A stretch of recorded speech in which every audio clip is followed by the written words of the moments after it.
अब हम आप लोगों को आज बताएंगे जाति बाधकों के बारे में। जैसा कि कुछ लोगों ने यह अनुरोध किया था कि हम जाति बाधकों के बारे में थोड़ा सा जानना चाहते हैं और जो हमें लौकिक और अलौकिक प्रत्यक्ष के बारे में बताना है उसमें भी इसकी जानकारी का होना बहुत आवश्यक है। तो इसलिए थोड़ा सा आज हम इन जाति बाधकों के बारे में आप लोगों से हम चर्चा करेंगे।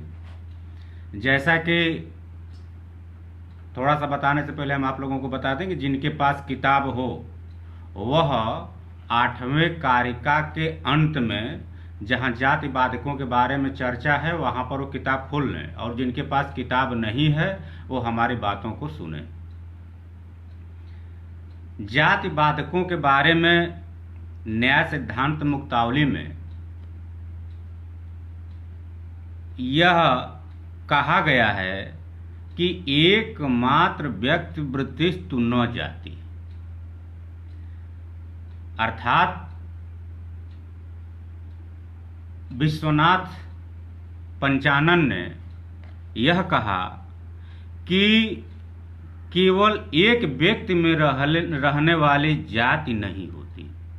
आप बात को समझिए, इन्होंने क्या कहा? कहा कि एक व्यक्ति में रहने वाली जाति नहीं होती, अर्थात एक व्यक्ति यदि हो तो उस एक व्यक्ति में जाति अथवा सामान्य नहीं रहता। और उसके लिए विश्वनाथ पंचानन ने आगे कहा कि तथा चोक्तम, जैसा कि कहा गया है। आप लोग प्रशस्त पाद भाष्य पढ़ रहे हैं। प्रशस्त पाद भाष्य में उदयनाचार्य भी एक हुए हैं जिन्होंने प्रशस्त पाद भाष्य का भाष्य उन्होंने लिखा है, जो किरणावली नामक ग्रंथ से बहुत प्रसिद्ध है। और उस किरणावली नामक ग्रंथ में यह कहा गया है, और वो किरणावली नामक ग्रंथ का इन्होंने उदाहरण दिया है अपने पक्ष को और मजबूत करने के लिए। क्या कहा? कहा कि व्यक्तिर भेदस्तुल्यत्वं संकरो अथानवस्थिति ही रूप हानिर संबंधो जाति बाधक संग्रह। अर्थात जाति बाधक 6 प्रकार के होते हैं, 6 रूपों में होते हैं। कौन कौन से होते हैं जाति बाधक? तो पहला उन्होंने कहा कि व्यक्तिर भेद। व्यक्तिर भेद का मतलब कि व्यक्ति का अभेद होना। अभेद होना कहने का तात्पर्य क्या है? इसका तात्पर्य हो गया कि भेद न होना, अर्थात एक होना। अर्थात यदि व्यक्ति एक है तो उसमें जाति नहीं रह सकती। अब एक क्या है तो आप लोग जानते हैं, आकाश है। आकाश एक है। काल है, दिक् है, ये तीनों एक हैं। तो काल में भी कालत्व नहीं रह सकता, आकाश में आकाशत्व नहीं रह सकता, दिक् में दिक्कत्व नहीं रह सकता। तो कहने का मतलब क्या? इन्होंने क्या कहा? कहा कि व्यक्तिर भेदः, अर्थात एक व्यक्ति में जाति नहीं रह सकता। दूसरा इन्होंने कहा तुल्यत्वम। यहां पर तुल्यत्वम का तात्पर्य आप लोग अच्छे से समझ लीजिए, पर्यायवाची शब्द। जैसे एक ही द्रव्य के, एक ही वस्तु के यदि पर्यायवाची शब्द हों, जैसे घट, तो कह रहे हैं कि यदि घट है तो घट में घटत्व है। अब घट में घटत्व है तो घट का पर्यायवाची कलश भी है। तो अब जब कलश है तो कलश में कलशत्व होगा। तो कह रहे हैं कि घटत तो जाति अलग होगा, कलशत तो अलग होगा, ऐसा नहीं है। जैसे दूसरे तरफ से आप देखें, जैसे घर है, अब हम घर को कहें कि घर में जाति है घरत्व, और घर का पर्यायवाची गृह भी है, तो गृह में रहेगा गृहत्व, तो नहीं, ऐसा नहीं है। पर्यायवाची शब्दों में जाति नहीं रहता, तो इसके लिए इन्होंने कहा तुम, अर्थात तुलनार्थक जो शब्द हैं उनमें भी जाति नहीं रहती, अर्थात पर्यायवाची शब्दों में भी जाति नहीं रहती। तीसरा संकरा, इसको थोड़ा सा समझने की बात है। संकर, मिश्रित, मिला जुला। क्या मिला जुला? संकर का मतलब आप लोग जानते हैं, मिला जुला, मिश्रित। क्या? तो इस न्याय सिद्धांत मुक्तावली के भाषा में थोड़ा सा हम लोग इसको देखें तो यहां पर मिश्रित का तात्पर्य है जहां अभाव है, अभाव के स्थान पर भाव हो जाना, भाव के स्थान पर अभाव हो जाना, भाव अभाव एक हो जाना, ये सारे प्रकरण जहां पर हो जाएंगे वो मिश्रित हो जाएगा। जैसे हम लोग द्रव्य को जानते हैं, द्रव्य कितने होते हैं? तो द्रव्य 9 होते हैं, पृथ्वी, तेजो, वायु, आकाश, काल, दिगात, मन, आंस। लेकिन आप लोग थोड़ा सा यहां पर ध्यान दीजिएगा, अब जहां संकर होगा उसमें भी इन्होंने कहा कि जाति नहीं रह सकती। तो आप यहां पर कहां जाति नहीं रहेगी? तो पहले आपको हम बता दें, इनके कहने का तात्पर्य है कि भूतत्व और मूर्तत्व में जाति नहीं रहती। अब भूतत्व मूर्तत्व में जाति नहीं रहती, तो इन 9 द्रव्यों में भूत कितने हैं? तो पंच महाभूत तो आप लोग जानते हैं, उससे आप लोग परिचित हैं। क्या? पृथ्वी, तेजो, वायु, आकाश। पृथ्वी, तेज, जल, वायु और आकाश, ये पंच महाभूत माने जाते हैं। और इन भूतत्वों के अलावा भी जो भूतत्व रहता है वह 5 के अलावा 3 में और रहता है। कहां कहां रहता है? तो काल में, दिक् में और आत्मा में। ये भी भूतत्व है। भूतत्व माने भूत, भूतत्व इसमें भी रहता है। विभु है, जो विभु है वो भूतत्व है। तो इन 5 के साथ साथ जो भूतत्व कहां रहता है? तो काल, दिक् और आत्मा में। तो 5 3 8 हो गया, एक ही द्रव्य बचा, कौन? 9। अब 9 क्या है? 9 में 9वां मन, मन मूर्तत्व है, मन में मूर्तत्व रहता है। अब आपको यह ध्यान दीजिए कि 8 तो भूतत्व हो गया, 1 मन हो गया, लेकिन इन 9 में द्रव्यत्व जाति रहती है। इन 9 में द्रव्यत्व जाति रहती है। लेकिन अब दूसरे दृष्टि से थोड़ा सा हम लोग देखें, दूसरे दृष्टि में यदि हम ये देखेंगे कि पृथ्वी, तेज, जल और वायु, आकाश को छोड़ दीजिए, पंचमहाभूतों में से आकाश को हटा दीजिए, इन 4 को ले लीजिए। आप लोग तर्क संग्रह में पढ़े होंगे कि यह नित्य और अनित्य रूप से 2 प्रकार के होते हैं। नित्य रूप मतलब परमाणु रूप, और परमाणु रूप का मतलब हो गया कि मूर्त रूप में। और यह अनित्य के रूप में, स्थूल रूप में हो जाता है, और स्थूल रूप का मतलब हो गया कि भूतत्व। इसका तात्पर्य हो गया कि परमाणु रूप में पृथ्वी, जल, तेज और वायु में मूर्त रूप हो जाता है, और अनित्य के रूप में वह भूतत्व हो जाता है। तो अब आपको यहां पर यह ध्यान देना है कि द्रव्यत्व तो सब में है, लेकिन जहां इसी पृथ्वी जल तेज और वायु में कह रहे हैं कि मूर्तत्व भी रहता है और भूतत्व भी रहता है और ये अनेक है, क्योंकि सामान्य जाति होता क्या है, जो नित्य हो और अनेकों में समवाय संबंध से रहता हो, वही तो समवाय है। और यहां पर पृथ्वी जल तेज और वायु में परमाणु रूप में जो नित्य है वहां मूर्त रूप में है, और अनित्य रूप में जब भूतत्व हो जाता तो वहां पर भूतत्व होता है, और अनेक में भी है क्योंकि चारों में है।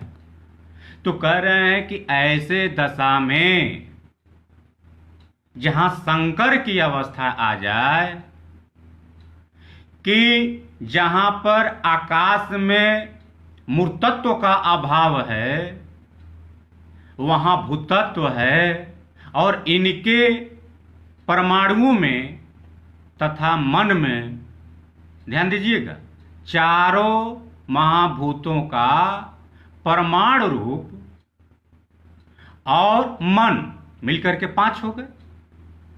तो कह रहे हैं कि यहां पर मूर्त रूप में 5 हो गए, तो कहने का मतलब कि यहां पर भूतत्व के अभाव में मूर्तत्व रहता है, और काल दिक् और आकाश इसमें भूतत्व रहता है, और मन में केवल मूर्तत्व रहता है। तो कह रहे हैं कि ऐसी दशा में यहां पर शंकर की अवस्था है, और जहां शंकर की अवस्था होगी वहां पर जाति नहीं रह सकता। आगे चलते हैं, कह रहे हैं कि अनवस्थिति, अनवस्थिति अर्थात अनवस्था दोष होगा। अनवस्था दोष होने का तात्पर्य क्या है? कह रहे हैं कि समवाय भी, जाति भी, सामान्य भी एक प्रकार का पदार्थ है। तो कह रहे हैं कि जाति में जाति नहीं रहेगा, क्योंकि यदि जाति में जाति रहेगा तो सामान्य में सामान्य रहेगा, तो हम सामान्य में यदि सामान्य रहेगा तो हम कहेंगे सामान्यत्व, फिर उसका सामान्य सामान्यत्व, फिर उसका सामान्य तो सामान्यत्व, इस तरह से बढ़ते जाइए, अनवस्था स्थिति आ जाएगी। तो कह रहे हैं कि जाति में जाति नहीं रह सकती, सामान्य में जाति नहीं रह सकती। इसके बाद इन्होंने कहा रूप हानि। रूप हानि का मतलब कि जिसके स्वरूप का ही हानि हो जाए, उसका स्वरूप ही ना बचे। ध्यान दीजिएगा। चलिए, जाति का क्या लक्षण है? नित्यत्व सत्य अनेक समवेत्वम, जो नित्य रहते हुए भी अनेक में समवाय संबंध से रहे, विशेष नामक पदार्थ है और विशेष अनेकों में रहता है, विशेष अनेकों में रहता है, लेकिन विशेष में जाति नहीं रह सकता। अब यहां पर प्रश्न उठेगा कि ऐसा क्यों? तो इसका उत्तर यह है कि सामान्य जो जाति होता है एक समान होते हुए अनेकों में रहता है। ध्यान दीजिएगा, क्या अंतर है, अंतर को समझिए आप। जो विशेष है वह अनेकों में तो रहता है, यहां तक तो सत्य है, लेकिन वह एक दूसरे का व्यावर्तक होता है, पार्थक्यत्व होता है, वह अलग करता है, एक दूसरे से अलग करता है। दोनों में क्या अंतर है?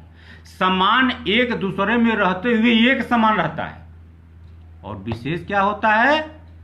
अनेक में रहते हुए भी एक दूसरे का व्यावर्तक होता है, अर्थात तो अलग कर देता है, तो सामान्य से अलग हो जाएगा। और यदि विशेष में जाति रह जाएगा तो विशेष में जाति होगा तो वह सामान्य से अलग ही नहीं हो पाएगा। तो इसका मतलब कि विशेष का जो लक्षण है उसमें रूप की हानि हो जाएगी, उसका लक्षण उसमें घटित नहीं हो पाएगा। तो इसलिए विशेष में भी जाति नहीं रहता। क्यों? क्योंकि रूप हानि हो जाएगा। अगला कह रहे हैं कि असंबद्ध। असंबद्ध का मतलब कि संबंध में संबंध नहीं रहता। कहाँ की बात कह रहे हैं? समवाय। समवाय का मतलब नित्य संबंध। कह रहे हैं कि नित्य संबंध में भी जाति नहीं रहता, क्योंकि नित्य संबंध में जाति मानेंगे तो उस समवाय संबंध में जब जाति को मानेंगे तो उस समवाय संबंध में जो जाति रहेगा वह भी समवाय संबंध से रहने लगेगा, जो यह उचित नहीं है। इसलिए कहा कि असंबंध, अर्थात समवाय संबंध में जाति नहीं रह सकता। इस प्रकार से आचार्य विश्वनाथ पंचानन ने अपने इस जाति बाधक को पुष्ट करने के लिए इन्होंने उदयनाचार्य के ग्रंथ किरणावली ग्रंथ का इन्होंने आश्रय लेकर के इन्होंने अपना मत और मजबूत किया। तो एक तरह से यह रहा हमारा जाति बाधक। अब थोड़ा सा हम आगे आप लोगों का कुछ और समय थोड़ा सा लेंगे। हम आप लोगों को क्लास में ही बता चुके थे कि किसी भी ज्ञान, कोई भी ज्ञान यदि होगा तो वह ज्ञान बिना विशेषण का, यदि विशेषण उसमें होगा तब ज्ञान होगा। जैसे यदि घट ज्ञान है तो घट ज्ञान तभी संभव है जब आप घटत्व को जानेंगे। यदि घटत्व को नहीं जानते तो आप घट का ज्ञान नहीं कर सकते। तो घटत्व क्या हो गया? विशेषण हो गया। घटत्व विशेषण हो गया। तो इन्होंने न्याय सिद्धांत मुक्तावली में, उसमें आप लोग देखिएगा लौकिक प्रत्यक्ष में हमने जो चर्चा किया था, और इसको बिना समझे उसको आप लोग थोड़ा सा नहीं समझ पाते, इसलिए इसकी चर्चा करना थोड़ा सा हमारे लिए उचित भी था, और आप लोगों को समझने के लिए भी और परीक्षा के उपयोग से भी ये बहुत इंपॉर्टेंट है। उन्होंने कहा कि बिना विशेषण का कोई ज्ञान संभव नहीं है। जब तक हम घटत्व को नहीं जानेंगे घट का ज्ञान नहीं कर सकते। लेकिन उन्होंने दो जगह छूट दे दी। कहां छूट दे दी? उन्होंने कहा कि जाति का ज्ञान और अखंडोपाधि का ज्ञान बिना विशेषण के भी होता है। आपको ध्यान होगा तो वहां पर थोड़ा सा देखिएगा, और फिर उसको थोड़ा सा हम आज फिर से स्पष्ट कर दे रहे हैं। आपको याद होगा तो हमने क्लास में बताया था, जैसे यहाँ पर इन्होंने जो 6 बता दिया कि इसमें जाति नहीं रहता, तो आकाश में आकाशत्व है, मन में मनस्त्व है, और आत्मा में आत्मत्व है, और पृथ्वी तेज वायु वगैरह में जो भी पृथ्वीत्ववादी ये सब मतलब वो हैं, जिसको मतलब मूर्तत्व और भूतत्व वाली बात है। तो कह रहे हैं कि जब मूर्तत्व भूतत्व आदि को जो 6 प्रकार के जाति बाधक माने गए हैं, यदि ये जाति के बाधक हैं तो इनको हम किस नाम से कहेंगे? तो इन्होंने कहा कि उपाधि है, ये जाति नहीं है, उपाधि है। और उपाधि है तो उपाधि के बारे में आप लोग जानते ही हैं, तर्क भाषा आप लोगों ने पढ़ा है, वेदांत सार भी आप लोगों ने पढ़ा है।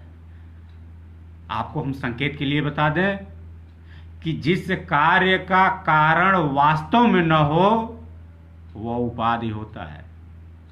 तो यह जो जाति बाधक हैं उनको दूसरी भाषा में हम क्या कहेंगे? तो इनका दूसरी भाषा उपाधि के रूप में है। तो न्याय सिद्धांत मुक्तावलीकार ने उपाधि के 2 प्रकार बता दिया। इन्होंने कहा कि उपाधि 2 प्रकार का होता है, सखंडोपाधि, अखंडोपाधि, जिसमें जाति का ज्ञान और अखंडोपाधि का ज्ञान बिना विशेषण के भी हो जाता है। ध्यान रखिए फिर से, क्योंकि इन्होंने पहले ही कहा कि व्यक्तिर भेद, एक व्यक्ति के अभेद होने पर उसमें जाति नहीं रहती, अर्थात एक व्यक्ति में जाति नहीं हो सकता। तो एक व्यक्ति में जाति नहीं हो सकता तो यहां पर बिना जाति के भी ज्ञान हो जाएगा। और सामान्य में सामान्य नहीं रह सकता तो सामान्य का ज्ञान भी बिना विशेषण के ही हो जाता है। वहां पर सखंडोपाधि का उन्होंने नहीं कहा, क्योंकि सखंडोपाधि कहां होता है? सखंडोपाधि वहां होता है जैसे आपने अभी देखा कि मूर्तत्व भूतत्व, जहां अनेकता होती है और उन अनेकता में जब जाति नहीं मानी जाती तो वहां सखंडोपाधि माने जिसका खंड खंड किया जा सके। वैसे कह सकते हैं कि उसमें जाति को जानेंगे तभी ज्ञान होगा, लेकिन अखंडोपाधि में और जाति में विशेषण का होना नहीं होता है, अर्थात बिना विशेषण के ही इनका ज्ञान हो जाता है। तो इस प्रकार से आज हम लोग इस जाति बाधकों के बारे में हम लोगों ने संक्षिप्त अध्ययन किया है। अब इसके बाद जो भी आप लोगों को पढ़ना होगा लौकिक और अलौकिक सन्निकर्ष में, वह हमको बता दीजिएगा। और आगे हम सोच रहे हैं कि उसमें जो भी और अलौकिक सन्निकर्ष में जो कुछ बचा हुआ है आगे हम बताएंगे, और आगे बताने से पूर्व हम आपको सूचित कर देंगे। तब तक के लिए बहुत बहुत धन्यवाद आप लोगों को।